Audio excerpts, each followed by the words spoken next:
আমি কি ওকে চেয়ে অন্যায় করে ফেলেছি ইভান? ওরা আমার হতে অসুবিধা কোথায়? কাউকে মন থেকে নিজের করে চাওয়াটা অন্যায় কি করে হয়? আর কৌরি, ও তো তোমারই। তুমি ভাবছো ও তোমার হতে চাইছে না? তোমার প্রতি দুর্বল নয় তো? দুর্বলতা নেই ওর। আমার লাইফের সবচেয়ে কঠিন অভিজ্ঞতা। মেয়েদের মন যেটা বলে মুখ তার বিপরীত শব্দ আওড়ায়। এটা ওদের চোখের দিকে তাকালে বুঝবে। মানুষের মনের সত্যি মিথ্যা কেন জানি চোখে প্রকাশ পায়। ওই যে বলে না, মেয়েদের বুক ফেটে যাবে কিন্তু মনের কথা মুখ সহজে প্রকাশ করবে না তারা। তবে এসব বলছো কেন? সত্যি কি তুমি কৌরিকে বকেছো? উত্তর দিল না নিভান, সময় নিয়ে ফের নিজের মতো বলল। আচ্ছা, আমি যদি মরে যেতাম, ও কি একবারও দেখতে যেত না আমাকে? রাগ অভিমানের শুরু কোথা থেকে এবার বুঝি ইভান ধরতে পারল। পাশ ফিরে এক পলক পাশে শোয়া মানুষটাকে দেখে নিয়ে মৃদু হাসলো। প্রিয় মানুষটার অ্যাক্সিডেন্ট, বাড়ি, হসপিটাল, হসপিটালের বিভিন্ন ঝামেলা সামলাতে সামলাতে বিশেষভাবে কৌরির কথাটা মাথায় ছিল না। হসপিটালে মোটামুটি বাড়ির সবার আশা চললেও কৌরির যে একবারও সেখানে পা পড়েনি, আর সেটা নিয়েই তবে তার দাদা ভাই খেপেছে। রুমের এই ছেলে মানুষই লন্ডভন্ড তছনছ কাহিনী করে চলেছে। এই বুঝি তার আগে সে দাদা ভাই? কাউকে মন থেকে পাওয়ার তীব্রতা বুঝি ব্যক্তিত্ববান মানুষটাকেও ব্যক্তিত্বহীন করে দেয়, ছেলে মানুষই বানিয়ে দেয়। আশ্চর্য, এত শক্ত কঠিন ব্যক্তিত্বপূর্ণ দাদা ভাইও সেই চাওয়ার কাছে হার মেনে গেল। এত অভিযোগ, এত অভিমান! তুমি ওকে পেয়ে গেলে কলিজায় লুকিয়ে রাখবে দেখছি। এবারও উত্তর দিল না নিভান, চোখ বুজে নিল। বদ্ধ নয়নে ভেসে উঠল মায়া মায়া সেই টলমলে হরিণী নজর, গোলগাল ফর্সা লালাবো মুখ, তাকে কৈফিয়ত দেওয়ার জন্যে বলতে যাওয়া কাঁপানো ঠোঁট, ওই বিষাদ নজর, লালাব মুখ, কাঁপানো ঠোঁট, সব তার কথার ব্যথায় অস্বাভাবিক হয়েছে। কষ্ট দিয়েছে সে মেয়েটাকে। ভিতরের জ্বলনটা আবারও দপদপ করে উঠল, তবুও নজর খুলল না। ইভান ফের বলল, ও পরিস্থিতির শিকার। ও পরিস্থিতির শিকার। ওর উপর রাগ দেখিয়ে লাভ আছে? তুমি ওর পরিস্থিতিটা বুঝবে না। বাড়ির সবাই তো আর আমার মতো জানে না। ওই মেয়েটাতে তুমি কি অনুভব করো, সে তোমার কি? জানলে নিশ্চয়ই তোমার কাছে নিয়ে যাওয়ার প্রয়োজন বোধ করতো। জানে না বলে ভেবেছে ওর হসপিটালে গিয়ে কাজ কি। আর ও হয়তো কাউকে বলতে পারেনি নিজের মনের কথা। তোমাকে দেখতে যেতে চায়। ওকে তো তুমি ভালো করেই চেনো এবং জানো, তবুও অভিযোগ কেন?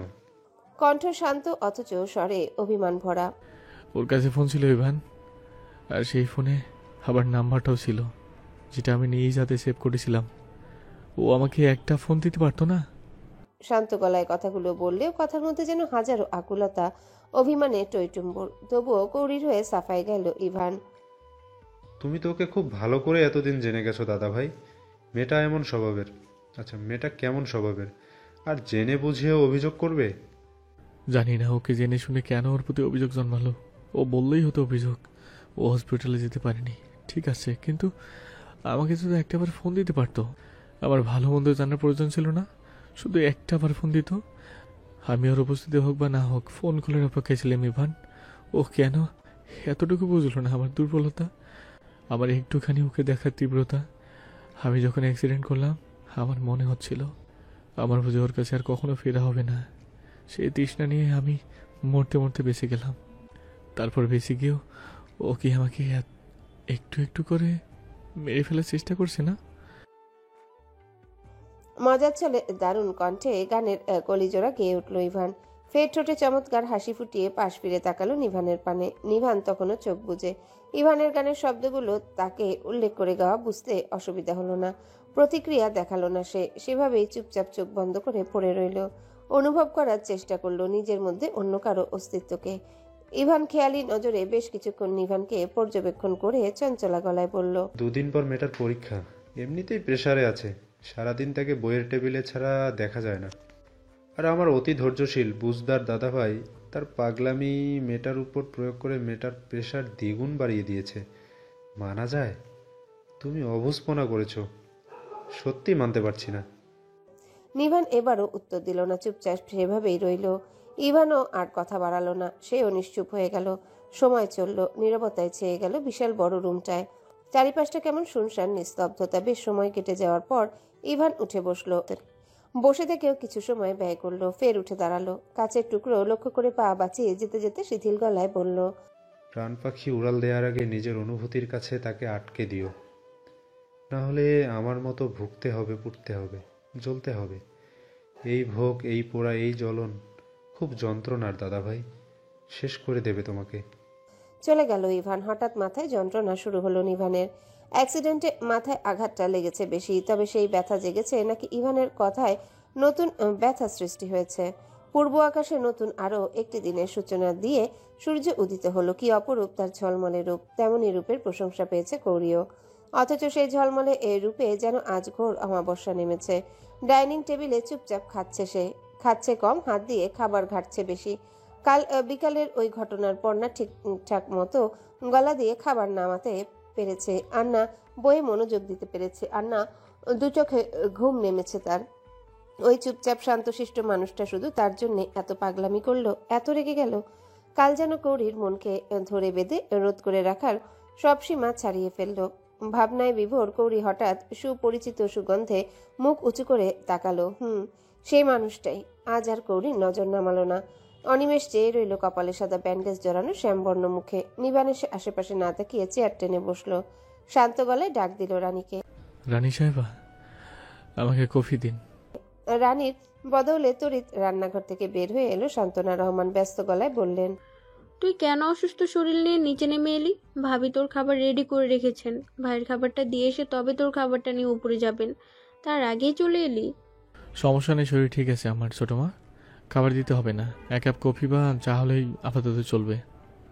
কণ্ঠে কোমলতা মিশিয়ে শান্তনা রহমান বললেন, অসুস্থ শরীরে খাবার না খেয়ে চা কফি খাবি? খাবারটা এখন খুব প্রয়োজন। খাবারটা আগে খেয়ে নে, তারপর না হয় চা কফি খা। নিভানু খুব স্বাভাবিক গলায় উত্তর দিল, খাবার খেতে এখন ইচ্ছে করছে না ছোট মা। ঔষধ আছে তো, নর্মাল নয়, সব হাই পাওয়ারের, না খেলে চলবে? খাবারটা পরে না হয় খাচ্ছি, আপাতত আমাকে 1 কাপ কফি দিন। শান্তনা রহমান আর কিছু বললেন না, চলে গেলেন। যেতে গিয়ে কিছু একটা খেয়াল করে পিছু মুড়ে কৌরির পানে তাকালেন তিনি। অদ্ভুত ব্যাপার লক্ষ্য করলেন। কৌরি ঘন ঘন নজর উঠিয়ে নিভানকে দেখছে, অথচ নিভানের নিরেট দৃষ্টি তার হাতে থাকা ফোনে। অদ্ভুত। বেশ কয়েকদিন এই বিষয়টা নিভানকে খেয়াল করেছেন তিনি। তখন কৌরিকে দেখেছে উল্টো। আজ দুজন দুজনের বিপরীত। ব্যাপারটা কি? চলছেটা কি এদের মধ্যে? মনে প্রশ্ন নিয়ে চলে গেলেন তিনি। রান্নাঘরে ঢুকে দেখলেন রানী কফির জন্য দুধ অলরেডি বসিয়ে দিয়েছে। এরপর তিনি নিজ হাতে কফি বানালেন। কফি বানানো শেষ হতেই নিভানের জন্য নির্দিষ্ট করে রাখা মগটায় ঢেলে ট্রেতে গুছিয়ে দিলেন। রানী সেটা হাতে নেওয়ার আগেই কিছু একটা ভেবে তাকে থামিয়ে দিলেন। রানী প্রশ্নবোধক নজরে তাকাতেই তিনি চোখ দিয়ে ইশারা করে বললেন, পরে বলছেন। ফের কৌরিকে গলা চড়িয়ে ডাক দিলেন, এই কৌরি, নিভানের কফিটা একটু নিয়ে যা তো। হাওয়া থেমে গেল কৌরি। নিভানের পানে আবারও আর চোখে চাইল সে। আজ ভুলেও মানুষটা তার দিকে একবারও তাকায়নি, অথচ ওই মানুষটার দ্বিধাহীন নজর তাকে ঘিরে থাকে। অমাবস্যার ঘোর অমানিসী বুঝি এবার মনের চারধারে ছেয়ে গেল। শান্তনা রহমানের ডাকে উঠার জন্য প্রস্তুতি নিতেই নিভান ভরাট গলায় পড়ল, ছোট মা, কফিটা রানী সাহেবাকে দিয়ে পাঠিয়ে দিন, তাকে খাবার সেরে উঠতে হবে না।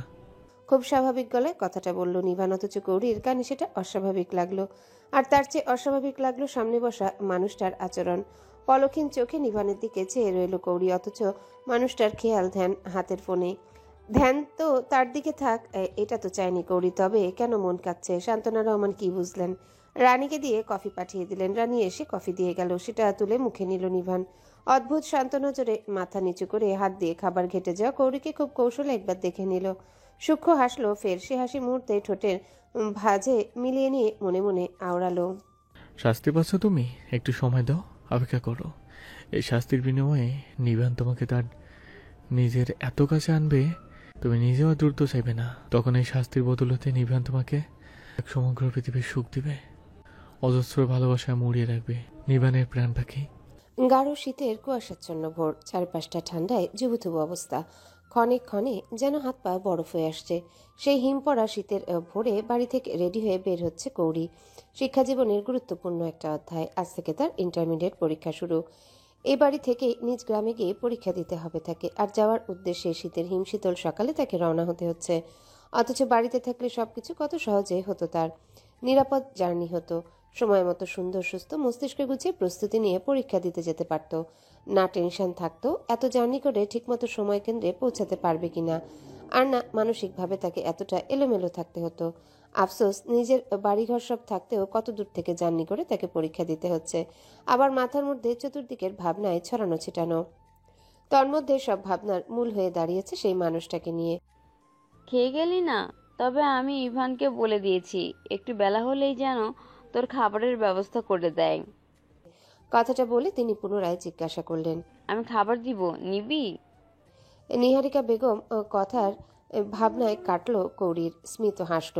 অমায়িক স্বভাবের, অসম্ভব অদ্ভুত ভালো এই নারীটা এই 3 মাসের মধ্যে কত আপন হয়ে গেছে কোথায়, তাকে আপন করে নিয়েছে মানুষটা, কেমন নিজ সন্তানের মতো আপন। নিহারিকা বেগমের গলা জড়িয়ে ধরল কৌরি, ফের বিগলিত বিনয়ী গলায় বলল, এত সকালে খাওয়া যায় নাকি? আর খেতেও তো ভালো লাগে না। আর পরীক্ষার টেনশনে আমার মাথা সহ পেটটাও ভরা, একটুও খেতে ইচ্ছে করছে না বড় মা। তাই খাবার দিয়ে নষ্ট করো না তো। আমার ক্ষুধা লাগলে আমি অবশ্যই ইরফান ভাইয়াকে বলে কিছু একটা কিনে খাবো। আর অযথা তুমি এটা নিয়ে টেনশন নিও না। আর খাবারও দেওয়া লাগবে না, তুমি শুধু দোয়া করো আমার পরীক্ষাটা যেন ভালো হয়। অযথা টেনশন? তোরা সন্তানেরা যে কবে বুঝবি বাবা মায়ের এই অযথা টেনশন ঠিক কি? যাই হোক, নিজেরা মা বাবা হ, তারপর ঠিকই বুঝবি মা বাবাদের এই অযথা টেনশন ঠিক কি। আর ইভানকে বলে বাইরে খেয়ে নিবি কত, সে তো আমি জানি। তোকে চিনি না বুঝি? তবে বেলা হলে আমি ফোন দিয়ে ইভানকে খাবার কিনে দেওয়ার জন্য বলে দেব। এবার বের হ, দেরি হয়ে যাবে। রাস্তাঘাটে কত জ্যাম থাকে, যত সকাল সকাল বের হবি ততই ভালো। ফের নিজের থেকে কৌরিকে ছাড়িয়ে মমতার নজরে তার দিকে তাকালেন তিনি। আঙ্গুল ছুঁয়ে দিলেন কৌরির গালে, ফের মায়া মায়া আদুরে গলায় বললেন, আর দোয়া, সে তো আমার পেটের সন্তান, আমার পিঠের সন্তান, আমার আগলে রাখা সন্তান, আমার নিয়ন্ত্রণাধীন সকল সন্তানদের জন্য সর্বসময়ে তাদের ভালোটা আমার মনস্তাত্ত্বিকে জপতে থাকে। আমার দোয়ায় সবসময় আমার বাচ্চারা ভালো থাকুক, ভালো রাখুক, ওদের প্রভু মঙ্গল হোক, এ কামনা থাকে। আর মায়ের দোয়া প্রভু সহজে বিফলে ফেলেন না। তোর পরীক্ষাও আল্লাহর রহমতে ভালো হবে, একদম টেনশন নিবি না, কেমন? বিমোহিত নজরে এত সময় সামনের নারীটাকে দেখছিল কৌরি। এত ভোরে এই ঠান্ডায় কেউ এখনো ওঠেনি বলতে ভুল, উঠেছিল। নামাজি ব্যক্তিগণ উঠে নামাজ পড়েনি, আবার শুয়েছে। শোয়ারই তো কথা, এত সকালে এত ঠান্ডায় কেউ কি আর নিজেদের আরাম বাদ দিয়ে জেগে বসে থাকবে? থাকার কথা নয়। অথচ এই মমতাময়ী নারীটা উঠে তার সবকিছু গুছিয়ে রেডি করে দিল। খাবার না খেলেও চা নাস্তা না খাইয়ে ছাড়েনি। কি অদ্ভুত সম্পর্ক! নেই রক্তের টান, নেই আত্মীয়তার কোনো সম্পর্ক, অথচ দূরের একটা সূত্র ধরে কত মায়াময় এই সম্পর্ক। যেন রক্ত নয়, আত্মীয়তা নয়, আত্মার সম্পর্ক, আত্মার টান। আর সেই আত্মার টানে বুঝি বাঁধতে চেয়েছিল ওই মানুষটা তাকে। অথচ হঠাৎই মন খারাপ হলো কৌরির। ড্রয়িং রুমে জ্বলতে থাকা বড় ঝকঝকা লাইটের আলোয় চোখ ঘুরিয়ে নিয়ে আসলো। আশেপাশ দিয়ে উপরনিচ সব জায়গায় শূন্য, কোথাও কোনো মানুষের অস্তিত্ব নেই। আবারও উপরের দোতলার কাঙ্ক্ষিত রুমটার দিকে নজর দিল কৌরি। নিঃশব্দ রুম। মনটা আরো বেজায় খারাপ হলো কৌরির। আজ 4টা দিন মানুষটা যে নীরব আচরণ করছে তার সাথে, সেটা কি কখনো মানুষটা থেকে আশা করেছিল সে, নাকি চেয়েছিল তার মন? এই যে সে পরীক্ষা দেবে, সবাই তাকে কত সাহস যোগাচ্ছে, কত ভালো মন্দ কথা বলছে, অথচ ওই মানুষটা তার ব্যাপারে কি নির্বিকার। সে আগের মতোই নির্জীব, বাড়িতে আছে, দুবেলা তার সাথে দেখা হচ্ছে, অথচ না আগের মতো কথা বলার আগ্রহ দেখাচ্ছে, আর না তাকে দেখলে সে দ্বিধাহীন নজরে তাকিয়ে থাকছে, আর না শুধুই তাকে খেয়াল করে মুগ্ধ নজরে দেখছে। যদি এসব চায়নি কৌরি, তবে তার প্রতি অনাগ্রহী হোক এটাও তো মন চায়নি তার। এই অনাগ্রহতা সহ্য হচ্ছে না তার, মন পুড়ছে, ভালো লাগছে না কিছু, সবকিছু যেন বিষাদময় লাগছে। কি হলো, যেতে হবে তো? থমকে দাঁড়িয়ে রইলি যে? চমকালো কৌরি। মুহূর্তে আবার নিজেকে সামলিয়ে নিল। ভেতরে ভেতরে দীর্ঘশ্বাস ফেলে জোরপূর্বক মুখে মৃদু হাসি টেনে বলল, কালকে তো বলে যেতে পারলাম না, খারাপ লাগছে। সবাই তো ঘুমে, এখন তুই নিশ্চয়ই এটা চাইছিস না এই ঠান্ডায় সবাইকে ডেকে তুলে বলে যেতে? কৌরি তড়িৎ মাথা নাড়ালো, ফের মুখে বলল, না, কখনোই না। তবে ভেবেচিন্তে লাভ আছে? আর না মন খারাপ করে লাভ আছে। মন খারাপ করিস না, সবাই ঘুম থেকে উঠলে দেখবি তোর সাথে যোগাযোগ করে নিয়েছে, তখন দোয়া চেয়ে নিস। ভেতরে ভেতরে আবারও দীর্ঘশ্বাস ছাড়ল কৌরি। মুখের মৃদু হাসিটা একটু প্রসারিত করে বলল, আচ্ছা তবে যাই। তড়িৎ কথা ধরলেন নিহারিকা বেগম। মিষ্টি ধমক দিয়ে বললেন, যাই কি? যাই বলতে নেই, বল আসি। আর খবরদার, পরীক্ষা দিতে যাচ্ছ ভালো কথা, ও বাড়িতে থাকার চিন্তা ভাবনা করবে না কিন্তু একদম। দাদি আপা বলেছে পরীক্ষার কেন্দ্রে এসে দেখা করে যাবেন, সেখান থেকেই দেখা করে কিন্তু চলে আসবে। বাড়িতে গিয়ে থাকার চিন্তা ভাবনা করবে না একদম, ঠিক আছে? সহসা কৌরি উত্তর দিতে পারল না। আজ কতদিন বাদে সে নিজের শহরে পা দিচ্ছে, কত পরিচিত অপরিচিত মানুষের সাথে দেখা হবে। নিজের শহরের রাস্তা ঘাট, গাছপালা, আকাশ, আপন বাতাস, উফ, কতগুলো দিন পর দেখবে সে। ভাবনা মুহূর্তে অন্যদিকে চলে গেল তার। নিহারিকা বেগমকে বিদায় জানিয়ে লন এরিয়াতে গিয়ে দেখলো শীতের ভারী জ্যাকেট গায়ে জড়িয়ে ইভান গাড়িতে হেলান দিয়ে দাঁড়িয়ে হাতে হাত ঘষে চলেছে। মুহূর্তে মনটা আবারও খারাপ হয়ে গেল। বিচিত্র মন, অদ্ভুত এক আশা করেছিল, তা বুঝি আশাতেই রয়ে গেল। দোষ আর আশার কোথায়? দোষটা তো তার নিজের, পথটা তো সেই এলোমেলো করে দিয়েছে। তবে আকাঙ্ক্ষিত মন কেন আবার উল্টো পাল্টা চাইবে, আশা করবে? তবে পাগল মনটা সেটা বুঝলে তো। অবুঝ মনটা তো বলছে ওই মানুষটা তাকে কিছুতে অবজ্ঞা করতে পারে না। কেন জানি মানুষটার আচরণে, অদ্ভুত পাগলামতে এই বিশ্বাসটা দৃঢ়রূপে মনে জন্মে গেছে তার। সেই মনোবলে কিছু একটা ভেবে আবারও পিছু ফেলল সে। কুয়াশায় ঘিরে থাকা দোতলা বাড়িটা নিস্তব্ধ। দোতলার লন এরিয়ার দিকের ব্যালকনিগুলো কেমন শূন্য, নিস্তব্ধ, নীরব। ঘুরে ফিরে আরো একবার সেই কাঙ্ক্ষিত খোলা স্তব্ধ ব্যালকনির দিকে তাকিয়ে দীর্ঘশ্বাস ফেলে সামনে এগুলো কৌড়ি। মুহূর্তে ব্যালকনিতে পা রাখল নিভান। এলোমেলো চুল, ফুলো ফুলো চোখ, ঠোঁটে মৃদু হাসি নিয়ে চেয়ে রইল কৌড়ির গমন পথে। মেয়েটার গায়ে আষ্টে পৃষ্ঠে জড়ানো সেই শালটা। মুখের হাসিটা যেন আরো একটু প্রসারিত হলো নিভানের। দুহাত ট্রাউজারের দু পকেটে গুজে বেশ নির্বিকার শান্ত নজরে কৌড়ির গাড়িতে উঠা দেখলো। ফের চমৎকার মৃদু হাসিটা ঠোঁটটা ছেয়ে মৃদুস্বরে আওড়ালো, best of luck my dear. শব্দটা মুখে আওড়ে কিছু সময় নিশ্চুপ থাকলো। নজর স্থির রাখলো এরিয়ার কালো গাড়িটার খোলা জানালার পানে। সুগভীর নজর খুব সূক্ষ্মভাবে তাকে পর্যবেক্ষণ করে ঠোঁট মৃদুস্বরে আওড়ালো, কষ্ট পাচ্ছ আমার চেয়ে বেশি? কি ভাবছো নিবান রাগে যেতে পড়ে তোমাকে আর চাইবে না? বা চাইবে না সে কি? তোমার প্রতি সে আর আগ্রহ পাচ্ছে না।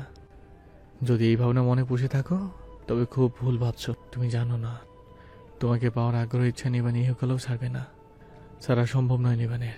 বরং তোমাকে পাওয়ার আগ্রহটা নিবানের বেড়েছে। দিনকে দিন সেই বেড়ে চলা আগ্রহের তীব্রতা নেশাদ্রব্যের মধ্যে শুধু হ্রাস পেতে চলেছে। আর তোমাকে চাইছে না বা চাইবে না নিবান। তবে নিবানের আগামী বেঁচে থাকা দিনগুলো চলবে কি করে? তুমি জানো কি নিবান তোমাকে চাইছে? তার প্রতি নিঃশব্দে নিঃশ্বাসে শুধু তোমাকে তার করে পাওয়ার জন্য চেয়ে চলেছে সে। ডু ইউ বিলিভ মি, নিবান তোমাকে বিন্দুমাত্র কষ্ট দিতে চায়নি। নিভানের শান্ত নজরটা এখনো লন এরিয়ার কালো গাড়িটার খোলা জানালায়। ফ্রন্ট সিটে চুপচাপ বসে আছে কৌরি। ইভান যেন কিছু গুছিয়ে নিতে ব্যস্ত। গাড়ির ভিতরে ঢোকেনি এখনো সে। কানে ফোন, সঙ্গে কারোর সাথে ফোন আলাপ চলছে তার। কিছু একটা মনে পড়তেই নড়ে চড়ে দাঁড়ালো। ঘরে ফিরবে ভেবে ফের কাঙ্ক্ষিত জায়গায় নজর দিল আবারও। ভুলেও এদিক ওদিক তাকাচ্ছে না কৌরি। মাথা নিচু করে হাতের দিকে তাকিয়ে বসে আছে। মনে হচ্ছে মন খুব খারাপ তাহার। তবে কারণটা সে আজ করতে পেরে আবারও অদ্ভুত হাসিতে ছেয়ে গেল নিভানের ঠোঁট।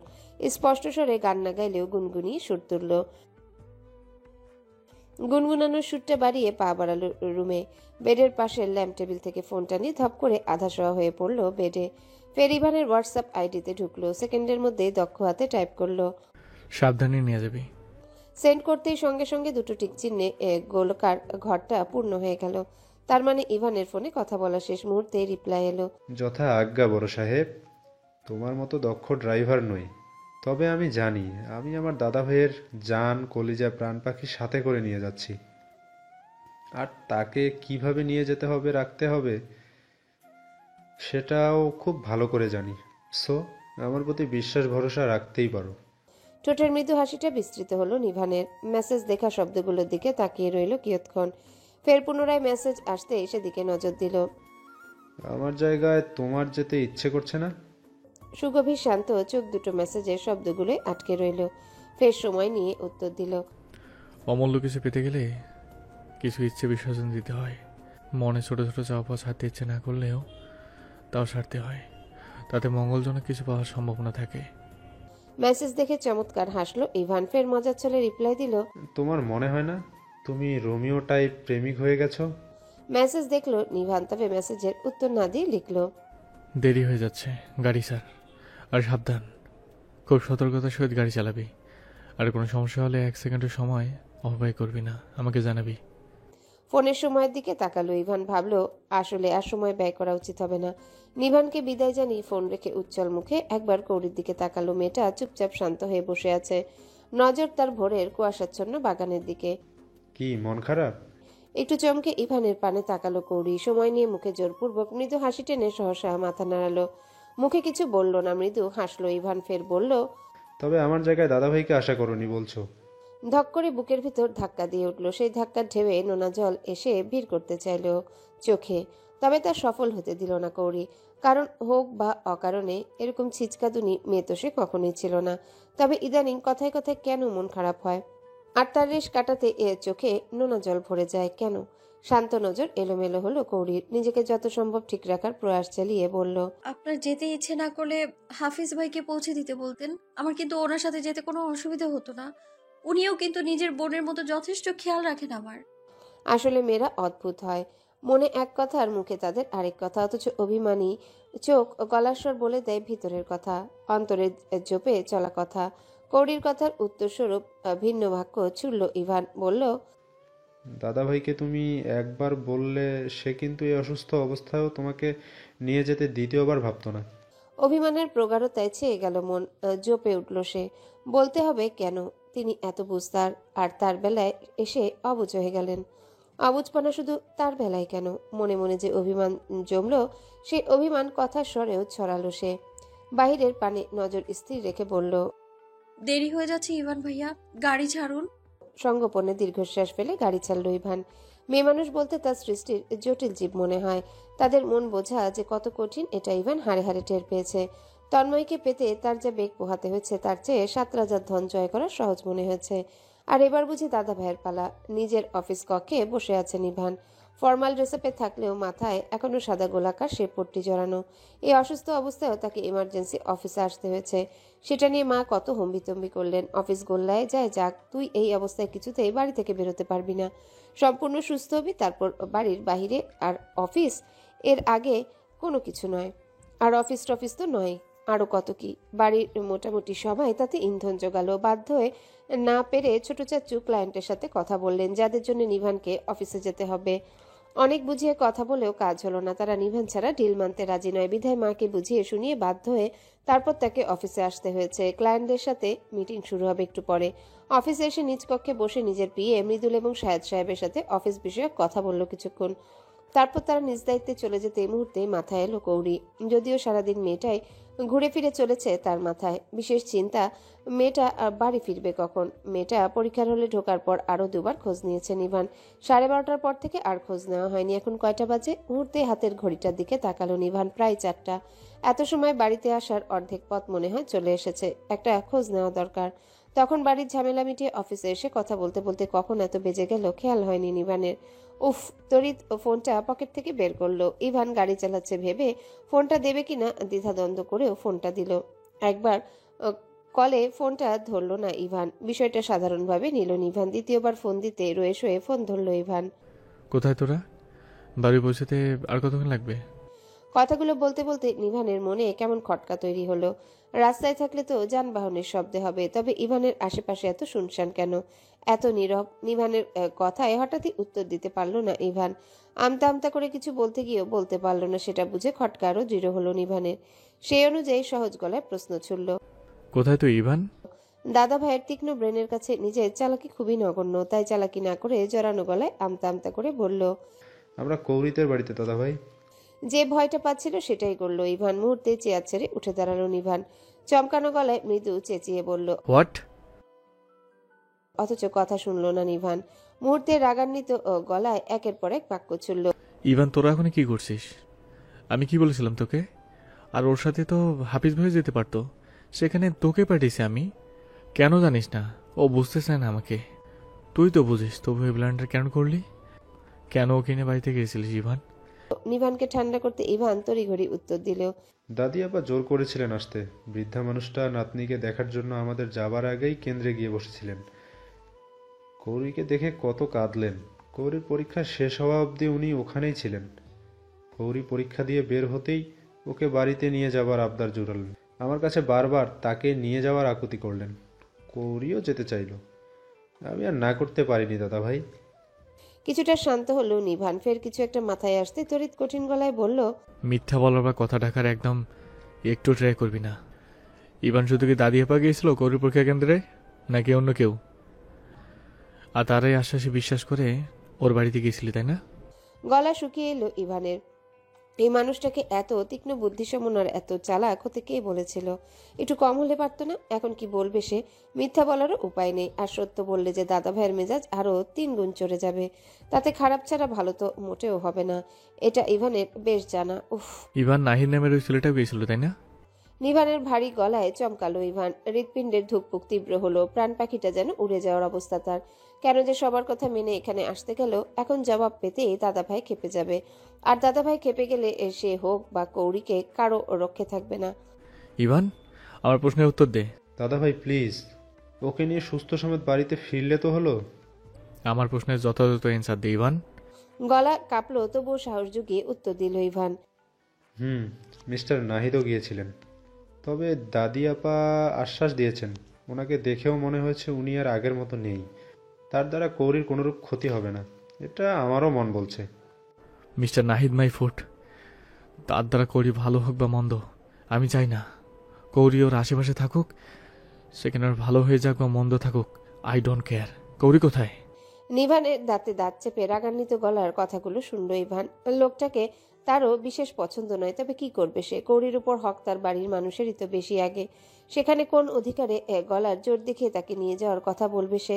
দুদিন মেয়েটাকে তাদের বাড়িতে রেখেছিল বলে, দ্বিতীয়ত সত্যি ছেলেটাকে দেখে তার আগে সে অদ্ভুত চোখ লাল লাল নেশাখোর টাইপ আর একগুয়ে ছেলেটা বলে মনে হয়নি। অথচ এই ছেলেটার জন্য কৌরি বাড়ি ছাড়া, নিজ বাড়িঘর ছেড়ে নিজের বাবার মতো আপনজনের শোক ছায়ার দিনে অন্যের বাড়িতে আশ্রয় নেওয়া।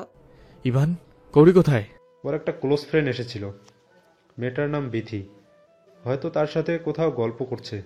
ওদের বাড়িতে একটা পুকুর ঘাট, ওদিকেও যেতে দেখেছিলাম বেশ কিছু সময় আগে। আমি হোয়াটসঅ্যাপে কল করছি, আমাকে ইমিডিয়েটলি ওকে দেখাও। ইভানের মনে হলো তার দাদা ভাইয়ের মাথা খারাপ হয়ে গেছে, একটু নয় পুরোটাই গেছে। কৌরিকে নিয়ে তার দাদা ভাই ভীষণ সিরিয়াস, এটা সে ইতিপূর্বেই জেনে গিয়েছে। তাই বলে এত সিরিয়াস ভাবা যায়? এই তার সেই দাদা ভাই যার চিন্তা ভাবনা ছিল ব্যবসার উন্নতি। হাজারো গন্ডা মেয়ে রিজেক্ট করেছে বিয়ের জন্য, সে আপাতত বিয়ে করতে চায় না। আর সেই বান্দা কৌরিতেই পাগল হয়ে গেল, তাও একটু একটু নয়, একেবারে ছন্ন ছাড়া পাগল পাগল ভাব যারে বলে। অদ্ভুত পরিস্থিতিতেও ইভানের মুখে হাসি ফুটল। সেই হাসি মিলিয়ে গেল নিভানের হোয়াটসঅ্যাপ ফোন কলে। ফোন কল রিসিভ করার আগে আশেপাশে বিশেষ নজর দিল ইভান। কোনো হইচয়ের উপস্থিতি নেই বাড়িটায়, পুরো বাড়ি নীরব। কৌরির চাচাতো ভাই বোনের সংখ্যা নিতান্তই কম। কৌরির বাবা বড় ছিলেন, ওনার মধ্য বয়সের একমাত্র সন্তান কৌরি। মেজ চাচার 1 ছেলে 1 মেয়ে, আর তার পরের চাচার 2 ছেলে। তারা নাকি ভিন্ন শহরে পড়াশোনা করছে। বছরে বাড়িতে মেহমানের মতো আসা যাওয়া তাদের। তারপরে জনের 2 মেয়ে 1 ছেলে।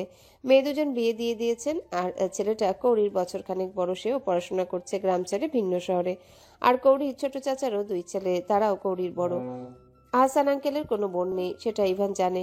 বাবার সাথে সেদিন কৌরির দাদি আপার ফোন আলাপ শুনেছিল সে। ভদ্রমহিলা সেদিন কান্নারত গলায় বলেছিলেন, আমার একখান মেয়ে থাকলে ওই ইয়াতিম অভাগী মেয়েটাকে তোমাদের কাছে কি পাঠানো লাগতো? কি দুর্ভাগ্য আমার, একখানা মেয়ে নেই। আর ছেলেগুলো যার যার চিন্তায় ব্যস্ত, পরের ঝামেলা তাদের টানার সময় আছে, তাই তোমার আশ্রয়ে পাঠাতে হলো মেয়েটাকে। বাচ্চাদের হইচই না থাকায় আশেপাশে চাচাদের বাড়িগুলোও নীরব, শান্ত একটা পরিবেশ। তিনজনের থাকার আবাসস্থল হিসেবে কৌরিদের একতলা বাড়িটা বেশ মোটামুটি, তবে বাড়ি করা ভিটেমাটির অংশ বিশেষ একেবারে ছোট নয়। বড়সড় একটা পুকুর সহ বিভিন্ন গাছপালায় ভরা বাড়িটা। বিল্ডিং এর পাশে ছোটখাটো টিন দিয়ে ছাওয়া একটা রান্নাঘর, আর সেই রান্নাঘরে বিশেষ রান্নার আয়োজন করছেন কৌরির দাদি আপা। সাথে ওনার 2 ছেলের বউ আছেন, তাদেরকে বিশেষভাবে ইভান না চিনলেও কৌরি এ বাড়িতে ঢুকতেই সবাই কেমন হামলে এসেছিল তখন কৌরির আলাপে জেনেছে সে। ওনারা কৌরির চাচিরা। ঘর থেকে বেরিয়ে কাঁচা উঠোনে পা রেখে রান্নাঘরের দিকে বিশেষ সতর্ক নজর ফেলে ইভান পুকুর ঘাটের দিকে এগুলো।